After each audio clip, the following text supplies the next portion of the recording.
Hi everyone, how you going?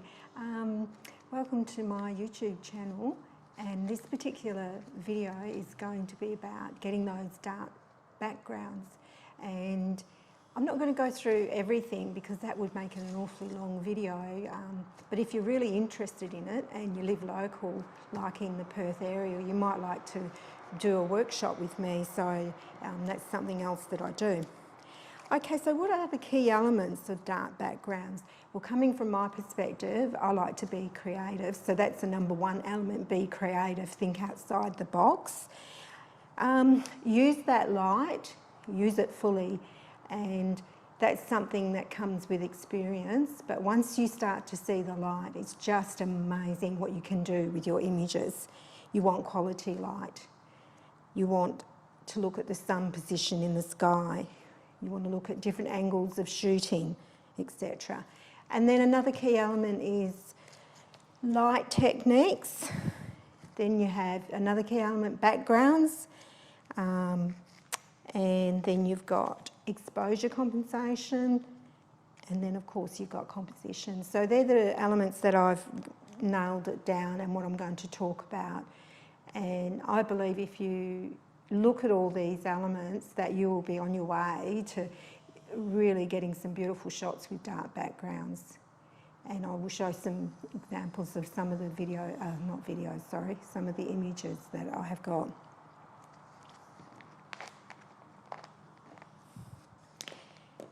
Okay, so the first key element I spoke of was to be creative. And so what that means is just what do you want to get from your photo? For me, the creativity happens in the field and I can see it when I get there. I may not necessarily get the photo on the day because I'm not fully aware of everything and I need to look at the different elements, which I'm going to talk about further in. So, but creative is where you can get dark backgrounds by the sun behind you, or you can still get dark backgrounds by shooting into the light. And when I say dark backgrounds, you're still going to have some light effects in there, so it's not just about getting fully black backgrounds. I actually think you need a hint of the background in your images, so and that comes to personal taste as well as just how dark you want it to be. I'm just going to tell you what you need to do to start getting those darker backgrounds. I do get asked a lot that if I photoshopped, and yes, I use Photoshop, but the actual technique of getting those dark backgrounds is some things that you need to do in the field.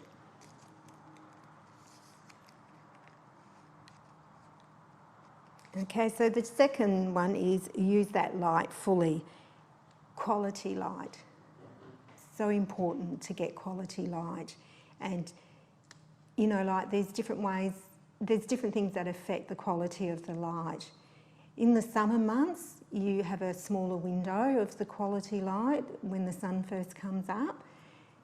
Then also you have, with quality light, you know, like when you get different weather conditions, so you might get that quality light longer. And I love it when you get this fine mist of clouds as the sun rises and you start getting these different effects and that. So that's something to look at. Make sure you get the quality light, and this can take some time, but then some days you just turn up and everything just works out and that. So, and just to be conscious of everything, always looking and noticing things. Sometimes I can be out and suddenly I just see something with a light, and I immediately will move over and try and get that effect that I've seen, because sometimes you don't see it until you look through your camera. And I get really excited, especially if I do get something. Sometimes it means that I have to come back to get the photo, but I know that it's possible, and then I start to really think about how I'm going to get this shot. The really good shots, they do take time. So the sun position in the sky plays a big part in your photo. You can get dark backgrounds with the sun behind you. You can get dark backgrounds shooting into the light. You can get dark backgrounds using side light. It's just a different way of doing it, and the side light is really nice because you can get that light down there, and the darkness drops off on the bird. Very nice for portraits and that. And this is all using natural light, by the way, so because that's what I do. I don't use flash, and yeah, so keep that in mind. So different angles of shooting. So don't sort of hem yourself into one spot when you're doing a photo, particularly with your backgrounds. Sometimes with dark backgrounds, it's interesting because, you know, like when I'm talking about backgrounds, and you might think the whole background has to be dark. It's only that small area of your photo that you're shooting, so you position yourself accordingly just to get that dark background behind your bird. So just keep that in mind. Don't sort of think, oh, you know, it's not all dark, I can't do this photo. And when I'm talking about dark, I'm talking just a dark background, not a black background. You know, you may get a dark green that you can, when you drop your exposure, that you will get a darker background. So just remember that. So your light techniques, that's another element, light techniques. So when you find an area that has got the background that you think you can do something with, you start to look at what light technique you could do there. Can you have the sun behind you and just go for that nice, you know, flat light on the bird, and the bird's well exposed, and you just get the background to go darker and the whole focus is on this beautiful portrait? Or are you getting a dark background where the light is to the side coming in? So, you know, think about that. Can you get a nice shot that way, and what effects you can get with the light? And then, of course, backlight, the sun coming from that angle. Can you do something there? And I really like when you do that, because particularly if your background has gaps in it and you get these light leaks, and you get these beautiful, beautiful effects on the background. So that's something else to think about when you're out shooting. And that's why I say that when you go to a spot and you know it's perfect for doing dark backgrounds, that it's going to probably take more than one shoot. You know, I can spend a lot of time at an area to get that photo. So I'd just like to encourage you not to think that you're going to turn up and get all these fantastic photos. You may do, you may find that you will, but just keep that in mind. Okay, backgrounds. So you need to find those backgrounds, and I haven't even talked about the birds. I'm just talking about, you know, getting these magnificent photos. And, you know, if there's no bird there, well then, you know, maybe. But the thing is, get out there and find those backgrounds and practice on those ducks and study the background, because when you do find a special bird, you're going to be very familiar with what you want to get when it comes to the background, because you're already aware of what to look for with the sun, what works and what doesn't work. And so just, you know, just don't go to a spot and if the bird's not there, turn your back and walk away because you think it's hopeless. If you see the possibilities, I mean, you might come back another day and there will be a bird there, or you may go to another spot and the conditions are similar, and you're going to know straight away if that special bird pops up. You know that you can try something and you can get straight onto it and start doing it, and you'll find that practice is what it's all about when it comes to anything really, but especially in bird photography. The more you practice, the more experience you get. If you don't practice, you're not going to have the experience. And you know, it doesn't seem like that you're getting the experience, but I know when I'm in the field that suddenly it just becomes second nature for me to do certain things, and that's because I've been out and I've done things very repetitively, learning as I go and what works and what doesn't work. So I think that's my biggest tip actually, is practice, practice, practice. And this is my teddy bear. I like teddy bears.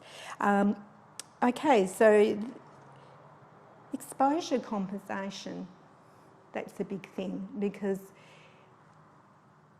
with the darker backgrounds, you're going to drop your exposure, but you're going to watch your exposure on the bird. But the whole idea of dropping your exposure, so your needle, which is in the centre, might go too under.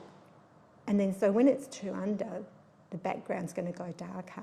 And if the bird's lighter, then that drops a little bit. But so this is where you start to play it off and get that effect that you're after. And then obviously when you bring it into Photoshop, you might just select the bird and just bring the light up a bit more.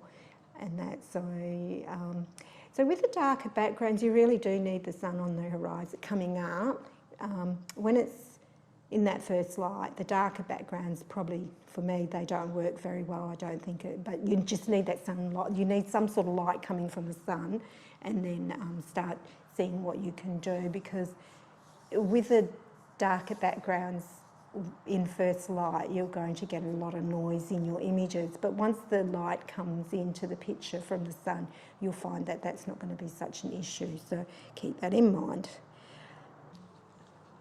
And with your composition, when you're shooting, you need to take into account the light effects and where you're going to place that in your photo in relation to the bird. So you should leave plenty of room around the bird, because when you bring it into Photoshop, it gives you a bit more scope for cropping and to just get all the bits and pieces that you've captured into the image and to be able to compose it. So as you're shooting, think about your composition. You don't actually have to get the composition exact in the field, but you know, this is where it's important to leave room around the bird, and then when you bring it into Photoshop, you can crop a little bit to tweak it and get it to how you want it to look. And one of the things I find with composition nowadays is I used to always go as close as possible to the bird, but one of the things when you're doing these dark backgrounds, you're getting these light effects sometimes, and you want to see that in the photo. So this is where you place your bird in your photo, and just make sure your light effects are really part of the image and it all flows together. So it's very important that you do that. So just keep that in mind when you're shooting, you know, what the finished image will look like, and that you've got everything in it that you want. Thank you for watching this video, and I hope it's helped you a little bit about your creative photography. And you know, like when I look back, I realised that I haven't covered everything because there's so much to cover. You know, I could spend 5 minutes just talking about the position of the sun and the angles that you shoot in relation to the sun and different things like that. Exposure compensation is another big one as well. And I think what I might do, if I get time, I might just do short videos on each, you know, break it down even more. So for those of you that not really sure how to do certain things in there, I will have those up, but that's going to take me time. I'm also hoping to do some in the field workshops as well, so it's not just going to be about me sitting at the table and talking to you. It's just really me starting to get a feel for what I want to do on my channel. So if you liked what you've seen so far, and you want to support me, I would really appreciate you subscribing to my channel. It helps me to continue, and it's just an encouragement. And thank you. Hey, have a great week, and see you next time.